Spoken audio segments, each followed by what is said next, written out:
টানা 2 ম্যাচে 3 ডাক সত্যি একজন প্লেয়ারের জন্য সর্বোচ্চ খারাপ সময় যাচ্ছে। লিটন দাসের এই খারাপ সময়ের মধ্যেও বিসিবি তামিম ইকবালের করা হুঁশিয়ার। তবে কি টি-20-র অধিনায়কত্ব হারাতে যাচ্ছেন লিটন কুমার দাস? প্রিয় দর্শক, অস্ট্রেলিয়ার বিপক্ষে প্রথম টেস্টে দাপুটে জয় তুলে নিয়েছিল বাংলাদেশ দল।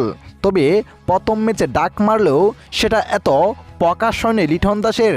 তবে দ্বিতীয় ম্যাচে বাংলাদেশের চন্দ্রধারা ব্যাটিংয়ে অবশেষে অস্ট্রেলিয়ার বিপক্ষে 5 দিনের টেস্টের মধ্যে 2 দিনেই জিতে নিল অস্ট্রেলিয়া এবং দ্বিতীয় ম্যাচে টানা 2 ইনিংসেই 0 রানে আউট হয়ে টেবিলে ফিরেন লিটন কুমার দাস।